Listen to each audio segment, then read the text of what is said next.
Live from our 7 Tasmania studios, your nightly news with Louise Hobart begins now.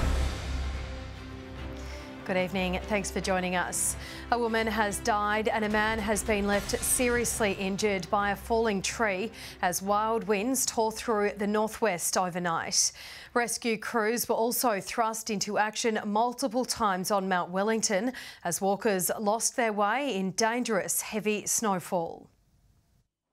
Severed trees remain scattered in Beulah, where a woman's life was cut tragically short. A 55-year-old man is in hospital with non-life-threatening injuries after a tree crushed the pair last night. Both people were provided with medical assistance at the scene, but sadly, the woman did not survive her injuries. Wild winds of up to 127 kilometres per hour lashed the northwest coast, the SES responding to more than 200 statewide calls for assistance. We're talking significant structural damage, in excess of 14 homes with total roof loss, a high number of homes with partial roof loss, and a high number of instances of trees coming down. Around 20,000 homes were left without power, police also responding to 15 non-fatal crashes. So at this time of the year, when we've got icy conditions, we've got snow in some parts of the states, we know the road's slippery, we want people to slow down, we want them to drive to the conditions and be aware of the environment that they're operating in. 8 people were rescued at the summit of Mount Wellington, including 2 women who were found in temperatures as low as -6 degrees late last night. A woman has been found safe and well in the same location after losing her way earlier this afternoon. They've been caught short in the blustery and wintry conditions up there, and we've now got search parties going in to find this particular lady. And I understand she's managed to make contact with us by mobile phone. The dangerous conditions didn't deter everyone, including keen surfers at 7 Mile. Low levels of snow proved the perfect conditions at Ferntree to build a snowman or a good old-fashioned snow fight. It's just like a winter wonderland. Yeah, we knew there'd be some snow on the ground, maybe not quite this much. Oh, it's pretty amazing. It's beautiful here in Hobart when it snows, isn't it? There is some relief on the way, with no more damaging winds expected, and the snow will gradually ease to 900 metres later tonight. We know these events generally are short and sharp. This one's been quite protracted. But the ramifications of such an event we do deal with for quite a while after. For now, the clean-up continues. Ainsley Kosh, 7 Tasmania News. Hobart's world-class performing arts precinct, the Hedberg, has cleaned up at the Tasmanian Architectural Awards. It received the top architectural medal as well as a host of major awards. The Royal Hobart Hospital also accepted a public architecture commendation for its redevelopment. 150 judges determined the winners, with 24 projects entered. The Tasmanian Men's Shed Association has launched a new campaign as we head into Men's Health Week.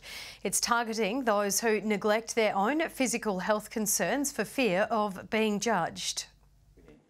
For too long, men have been shoving their health issues to the back of the workbench, refusing to seek help even if it means staying healthy. It's really, really important to be getting early and have that early information, early warning. The Tasmanian Men's Shed Association is putting it on the agenda now as we roll into Men's Health Week.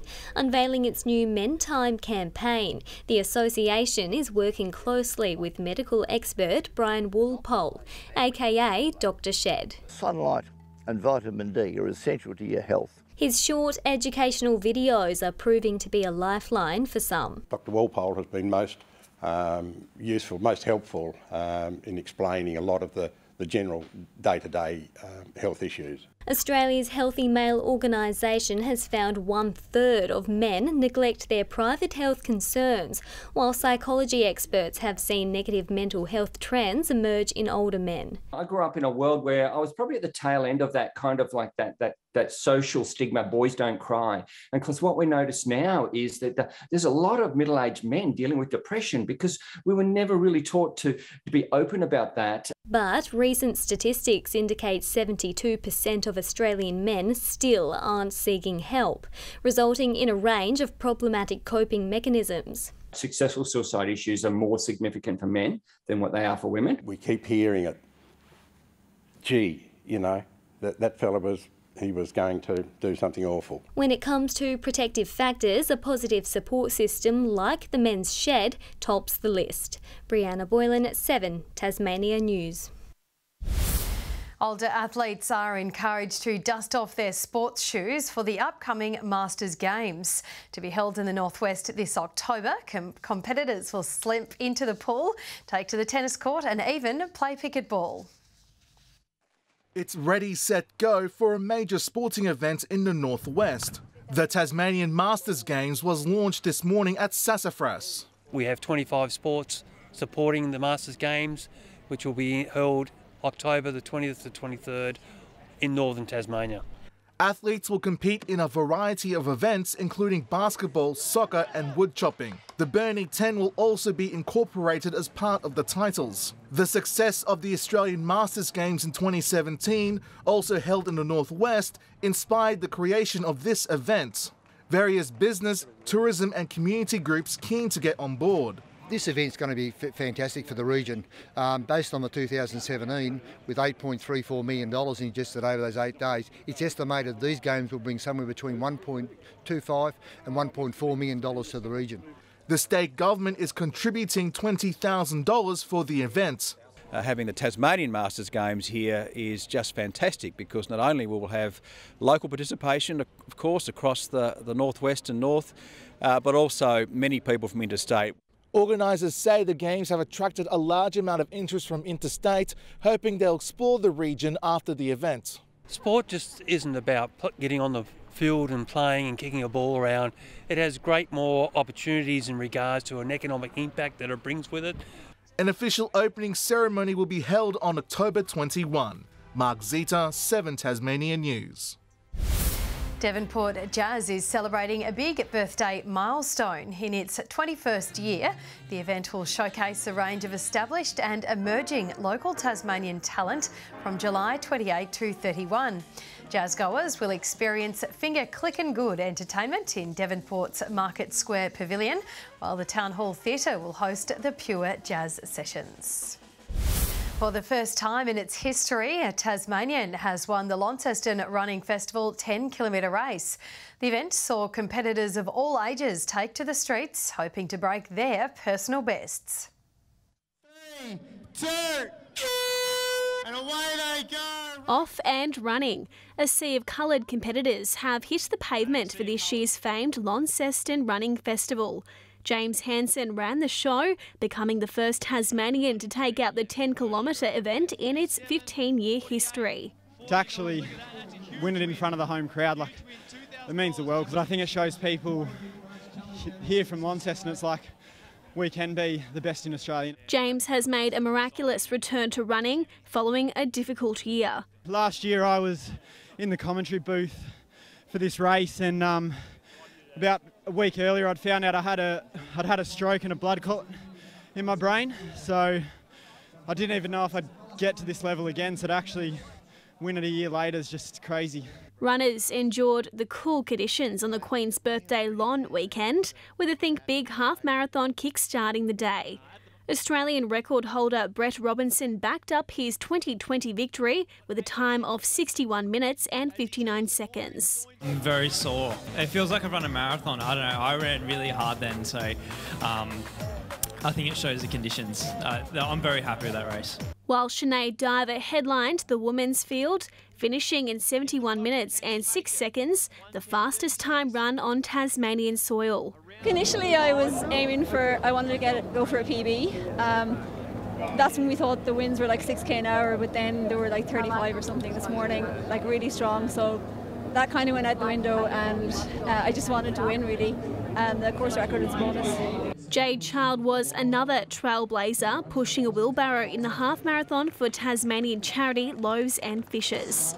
Participation is a key component of the annual event, with over 1,000 competitors, and for many it was a day spent smashing PBs. I haven't run a half since 2017, and I've just smashed a PB by a good 10-15 minutes, so I'm wrapped. But for some it was a battle just to finish. Woke up a bit tired and hungover from the weekend, but got through the first 10-ish Ks and it seemed to be alright from there. celebrating their achievements over the finish line. McKenna Bailey, 7 Tasmania News. Good evening everyone. 12 degrees in Launceston and Devonport today, Burnie reaching 11 and 9 in Hobart. King Island, the state's top of 13 degrees, 12 on Flinders Island, Smithton, Low Head and St Helens 11, and Lyowini only reached -1 today, just 2 degrees warmer than their overnight temperature of -3. Cold cumulus cloud can be seen extending across the state today. Areas of clear skies can be seen in the northeast. And across Australia, some high-level cloud is moving over Queensland and a frontal cloud band is moving over Western Australia, with a low spiralling to the south of Perth. Tomorrow, a large high is moving over the eastern states, extending a ridge over Tasmania during the day, while a low moves along the southern coast of Western Australia. Southwesterly winds tomorrow 15 to 25 knots, tending west to southwesterly 10 to 15 knots in the afternoon. And there is a strong wind warning current for the east coast and southwest coast, a road weather alert for icy roads across the state, and a final flood warning for the Huon River. Cloudy and 12 in Hobart tomorrow, 11 in Dover, ooze, cloudy and 10. -2 overnight in Launceston, reaching 11 during the day, Devonport 12, 11 also in Scottsdale. 12 degrees in Burnie tomorrow, showers and 11 in Strawn, Stanley 13. And St Helens and Swansea both a top of 12, and morning frost and 10 in Ross. On Tuesday, showers about the west and far south, developing over the north. Showers more frequent about the north and west on Wednesday. And on Thursday, those showers continuing. Showers in Perth and Melbourne tomorrow, 10 in Canberra, Adelaide and Sydney 16, and 21 in Brisbane and Alice Springs. And currently Hobart 6 degrees and mostly cloudy, just 4 and clear in Launceston, and Devonport 6 and also clear. And Lou, let's hope this weather clears. Yes, it has certainly been freezing. Thanks for that, Chelsea. Before we leave you tonight, while most of the state has been blasted by the destructive cold front, there was a rare moment of blissful beauty atop Ben Lomond. Rob Eichen caught this footage of last night's incredible sunset from the deck of the ski club, perched 1,200 metres in the air. And that's all your news for now. Thanks so much for joining us this Sunday night. Kim and the team will be back with you tomorrow. Have a lovely evening. Good night.